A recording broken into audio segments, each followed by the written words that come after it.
नमस्कार दोस्तों, मैं खुद ही आप मेरे चैनल देख रहे हैं जॉब तक। दोस्तों आज हम बात करेंगे ईसीएल की तरफ से नए वैकेंसीज आई है उसके बारे में। Electronics corporation of India limited की तरफ से दोस्तों जोनल वाइज वैकेंसीज आया है और इसमें बहुत सारे लोग कंफ्यूजन है आपका क्वालिफिकेशन को लेकर। तो जो भी आपके अंदर क्वालिफिकेशन को लेकर डाउट है इस वीडियो में सारा क्लियर करने वाला हूँ। तो वीडियो को बिना स्किप के एंड तक आपको जरूर देखना है और साथ ही वीडियो को एक लाइक करें, अपने दोस्तों में शेयर करें, चैनल को सब्सक्राइब करके बेल आइकन को भी प्रेस करें। तो चलिए वीडियो को स्टार्ट करते हैं।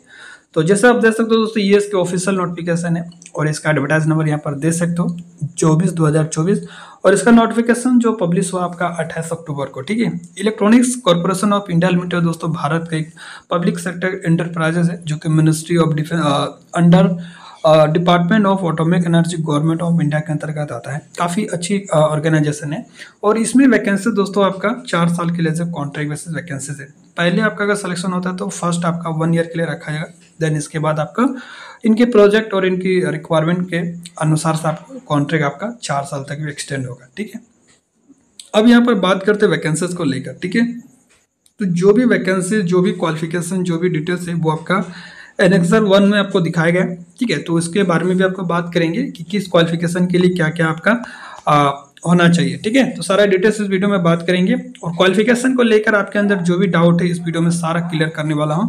तो बिना स्किप के वीडियो को आपको एंड तक जरूर देखना है। ठीक है, तो यहाँ पर जो वैकेंसी दोस्तों आपका आया है देख सकते हो, सबका अलग अलग है। प्रोजेक्ट इंजीनियर की अगर सैलरी की बात करें तो फर्स्ट ईयर आपका 45,000, सेकेंड ईयर आपका 50,000, थर्ड ईयर 55,000 और फोर्थ ईयर आपका थर्ड और फोर्थ ईयर आपका 55,000 रहेगा। ठीक है, और फर्स्ट ईयर 40, सेकेंड ईयर आपका 45 रहेगा और थर्ड और फोर्थ ईयर आपका थर्ड ईयर आपका 50,000 रहेगा और फोर्थ ईयर आपका 55,000 रहेगा। ठीक है, टेक्निकल ऑफिसर का सैलरी की अगर बात करें तो 25,000 से लेकर 31,000 तक रहेगा। बाकी असिस्टेंट प्रोजेक्ट इंजीनियर के लिए अलग अलग आपका सैलरी रहेगा। और आपके लिए क्वालिफिकेशन को लेकर जो भी डाउट है दोस्तों इस वीडियो में सारा क्लियर करने वाला हूँ। एज लिमिट की बात करें तो दोस्तों आपका क्वालिफिकेशन के आधार पर अलग अलग एज लिमिट रखा गया है। आपका 25 साल तक है आपका असिस्टेंट प्रोजेक्ट इंजीनियर के लिए, बाकी 28 साल है टीओसी वगैरह के लिए और अदर क्वालिफिकेशन के लिए। ठीक है, और आपको एज का रिलैक्सेशन भी आपको मिल जाएगा। यहाँ पर ओबीसी के लिए 3 साल और SC/ST के लिए 5 साल का है। ठीक है, आपको अटेंड कैसे होना है इसके बारे में सबसे पहले जानते हैं। तो अटेंड होने के लिए दोस्तों इसकी ऑफिशियल वेबसाइट पर आपको एक एप्लीकेशन फॉर्म मिलेगा। वैसे एप्लीकेशन फॉर्म का लिंक मैं आपको वीडियो के डिस्क्रिप्शन बॉक्स में मेंशन कर दूंगा, आप वहां से टेलीग्राम ज्वाइन कर लीजिए।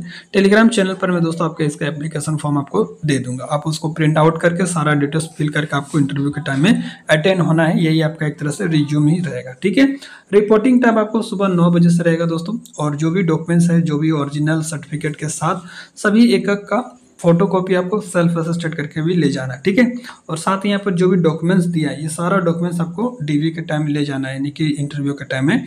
जैसे 10th क्लास के मार्कशीट वगैरह सर्टिफिकेट हो गया और डॉक्यूमेंट इन सपोर्ट क्वालिफिकेशन आपका BTech डिप्लोमा या ITI के मार्कशीट और सर्टिफिकेट। साथ ही दोस्तों आपका अगर CGPA है तो उसका भी मार्कशीट वगैरह आपको सर्टिफिकेट ले आना है। और जो भी एक्सपीरियंस जिस पोस्ट के लिए मांगा गया दोस्तों, एक्सपीरियंस के तौर पर आपको प्रीवियस एम्प्लॉयमेंट क्लियरली मेंशनिंग होना चाहिए। Duration from a date and post help, यानी कि जिस डेट को आप ज्वाइन किए, किस डेट को आप कंपनी लीव किए वो आपका होना चाहिए ऑफर लेटर या एक्सपीरियंस लेटर पे। एक्सपीरियंस लेटर पे आपको दोस्तों ज्वाइन आप कब कंपनी ज्वाइन किए और कब आपने रिजाइन किए ये सारे क्लियरली मेंशन होना चाहिए। अगर आपके पास ऑफर लेटर रहेगा तो उसमें आपका डेट ऑफ ज्वाइनिंग रहता है वो भी क्लियर आपका रहना चाहिए। साथ ही दोस्तों आपका जिस पोस्ट के लिए जो भी एक्सपीरियंस मांगा गया उस रेलेवेंट पोस्ट में आपका रेलेवेंट एक्सपीरियंस भी होना चाहिए। ठीक है, और अपॉइंटमेंट लेटर या ऑफर लेटर अगर है तो आप ले आ सकते हैं, या आपने जो भी रिसेंट पे स्लिप है 3 मंथ का वो आपके लिए आप ले आ सकते हैं, या आपके पास एक्सपीरियंस सर्टिफिकेट है वो भी ले सकते हैं। यानी कि एक्सपीरियंस सर्टिफिकेट आपको एज ए प्रूफ के तौर पर ये सारा इनमें से कोई भी चीज़ें हैं तो आप ले आ सकते हैं। ठीक है, साथ ही आपका SC/ST का कास्ट सर्टिफिकेट वगैरह ये सारा आपका लेके आना है। ठीक है, और सुबह 9 बजे से इसका एंट्री है, 11:30 बजे तक एंट्री खत्म हो जाएगा। 11:30 बजे का आप अगर जाते हैं तो एंट्री नहीं होगा, और जब एंट्री नहीं होगा तो आगे का प्रोसेस नहीं होगा, DV नहीं होगा, फिर आपका इंटरव्यू नहीं होगा। ठीक है, तो ये सारा प्रोसेस है। तो 9 से 11:30 के बीच अगर आप एंट्री करते हैं तो आपका आगे का प्रोसेस होगा। ठीक है, अब यहाँ पर बात करते हैं इंटरव्यू वगैरह के लिए।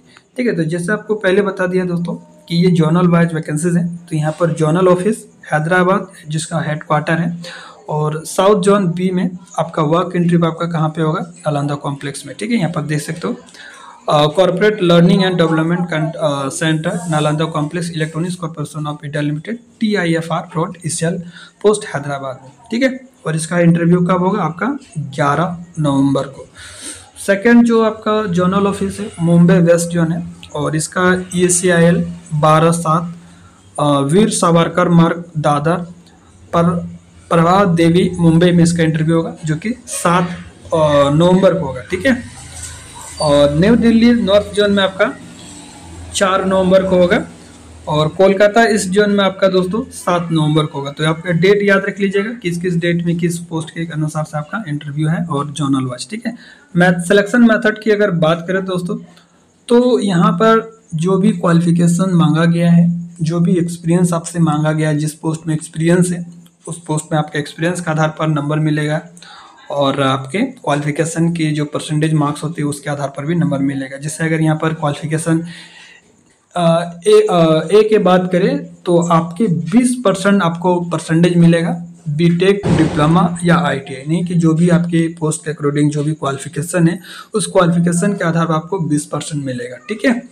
और उसके बाद बी अगर बात करें तो इसमें रिलेवेंट एक्सपीरियंस, तो जो भी फील्ड में जिस पोस्ट के लिए एक्सपीरियंस मांगा गया है और आपके पास एक्सपीरियंस है तो उसके लिए आपको अलग से नंबर मिलेगा, टोटल 30 नंबर का, ठीक है।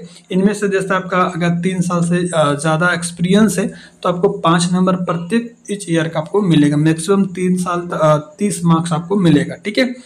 और सी पर्सनल की बात करें तो यहाँ पर सी पर्सनल इंटरव्यू की बात करें तो 50 नंबर जो आपका इंटरव्यू पे डिपेंड करेगा, ठीक है। ये सारे क्वालिफिकेशन और एक्सपीरियंस का आपका मार्क्स मिलेगा, 20% आपको परसेंटेज पे मिलेगा, 30% आपको एक्सपीरियंस पे मिलेगा और बाकी जो 50% बचा दोस्तों वो आपका पर्सनल इंटरव्यू पे मिलेगा, ठीक है। जो जिसका जैसा इंटरव्यू जाएगा उसके आधार पर आपको एक्सपीरियंस के आधार पर इंटरव्यू के आधार पर आपको 50 में से जो भी आपको मार्क्स मिलेगा, ठीक है। तो ये सारा क्राइटेरिया आपको आई थिंक समझ में आया होगा, ठीक है। और प्रोजेक्ट इंजीनियर के लिए यहाँ दोस्तों BTech होना चाहिए और साथ ही 3 साल का एक्सपीरियंस। और टेक्निकल ऑफिसर ऑन कॉन्ट्रैक्ट और असिस्टेंट प्रोजेक्ट इंजीनियर के लिए आपका BTech 1 साल का एक्सपीरियंस होना चाहिए, या आपने MSc या BSc वगैरह किए हैं तो भी एक साल का एक्सपीरियंस हो तो भी अप्लाई कर सकते हैं, या असिस्टेंट प्रोजेक्ट इंजीनियर के लिए डिप्लोमा प्लस 1 ईयर का एक्सपीरियंस होना चाहिए, ठीक है।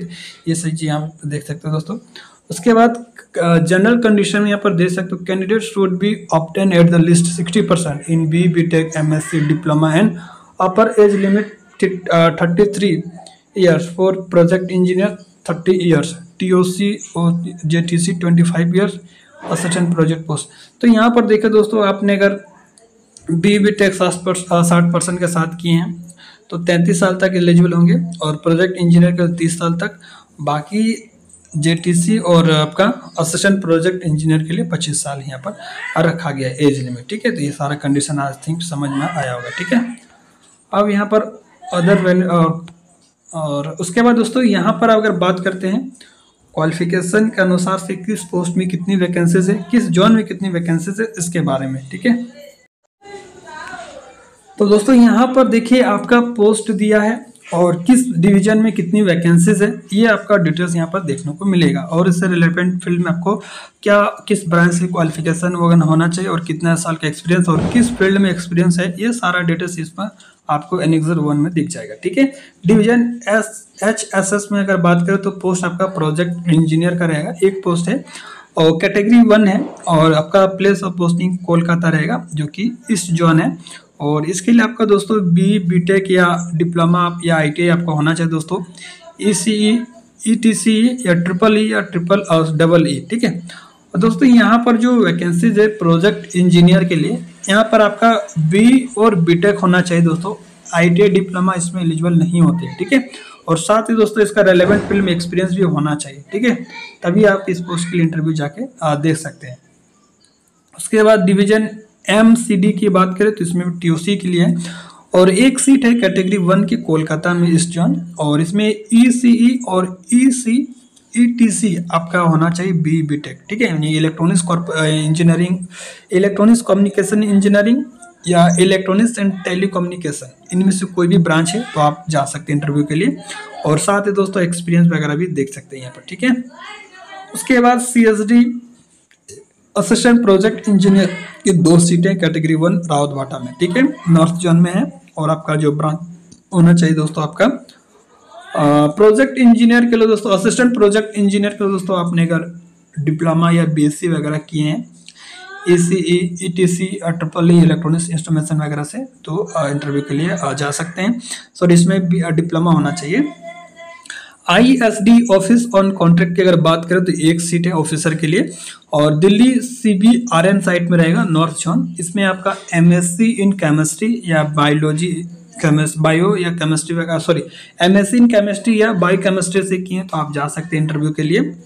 और उसके बाद ISD officer on contract 1 seat है कैटेगरी 2 में दिल्ली CBRN साइट में, और नॉर्थ जोन इसमें आपको क्वालिफिकेशन मांगा गया दोस्तों MSc साइंस इन माइक्रोबायोलॉजी, जियोलॉजी, बॉटनी या बायोटेक्नोलॉजी, इनमें से कोई भी आपके पास MSc डिग्री है तो आप जा सकते हैं इंटरव्यू के लिए।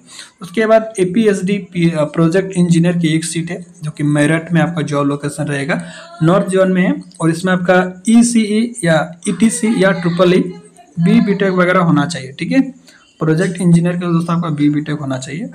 और CSD में आपका प्रोजेक्ट इंजीनियर की 2 सीटें हैं जो कि रावतभाटा है नॉर्थ जोन में। आपका इसमें BTech होना चाहिए दोस्तों CSE IT ECE या इलेक्ट्रॉनिक्स है, और साथ ही दोस्तों इससे रिलेवेंट फील्ड में एक्सपीरियंस भी होना चाहिए। उसके बाद HSS में प्रोजेक्ट इंजीनियर की 2 सीटें न्यू दिल्ली में कैटेगरी 3 में, और नॉर्थ जोन में रहेगा दोस्तों आपका यहाँ पर ब्रांच दे सकते हो BTech इसमें भी होना चाहिए। और TOC के लिए यहाँ पर 1 सीट है दिल्ली CBRN साइड में नॉर्थ जोन, और इसके लिए दोस्तों 1 साल का एक्सपीरियंस होना चाहिए TOC के लिए। और उसके बाद दोस्तों TOC के लिए जो भी वैकेंसीज रहता है वो 1 साल का एक्सपीरियंस रहता है। बाकी BTech प्रोजेक्ट इंजीनियर के लिए आप रहता है जो कि 3 साल का मिनिमम एक्सपीरियंस चाहिए, ठीक है। जो भी एक्सपीरियंस मांगा गया आप अपना देख लीजिएगा। और इसके बाद दोस्तों ISD TOC के 2 वैकेंसीज है कैटेगरी 2 में दिल्ली CBRN साइड में नॉर्थ जोन। इसमें कंप्यूटर साइंस इंजीनियरिंग या IT होना चाहिए, साथ ही एक्सपीरियंस भी होना चाहिए। MCD में 2 TOC के 2 सीटें है कैटेगरी 3 में न्यू दिल्ली नॉर्थ जोन में आपका ECE या ETC है, ठीक है। साथ ही इसमें एक्सपीरियंस टेस्टिंग वगैरह कम्युनिकेशन से रिलेटेड होना चाहिए। तो ये दोस्तों यहाँ पर आपका सीट है किस जोनल में, मुंबई जोनल में देखिए यहाँ पर तारापुर में है, कांडला पोर्ट ट्रस्ट में, पुणे में। तो इस तरह से जोनल वाइज अलग अलग वैकेंसी दिया दोस्तों आपका पोस्ट के अनुसार से। एक बार मैं फिर से कंफर्मेशन दे देता हूँ दोस्तों। TOC के लिए दोस्तों आपका BTech होना चाहिए और साथ ही 1 साल का एक्सपीरियंस होना चाहिए, ठीक है। उसके बाद दोस्तों प्रोजेक्ट इंजीनियर के लिए BTech होना चाहिए और साथ ही कम से कम 2 से 3 साल एक्सपीरियंस होना चाहिए, ठीक है। ये चीज़ आपको समझ में आया होगा। असिस्टेंट प्रोजेक्ट इंजीनियर के लिए दोस्तों आपका अगर एक्सपीरियंस नहीं भी है तो चलेगा, बट अगर एक्सपीरियंस है तो आपको नंबर मिलेगा, ठीक है। और दोस्तों ऑफिसर के लिए आपका MSc या BSc अपने रिलेवेंट ब्रांचेस से किए हैं या रिलेवेंट जो भी स्ट्रीम होता है, जैसे अपना बायोलॉजी हो गया, मैथमेटिक्स हो गया, केमिस्ट्री हो गया, इस तरह से आपके ब्रांचेस जो होता है वो आपके पास रहना चाहिए, ठीक है। यहाँ पर अलग अलग सीटें हैं दोस्तों, अलग अलग जॉन वाइज, तो एक बार अच्छा सा आप देख लीजिएगा, ठीक है।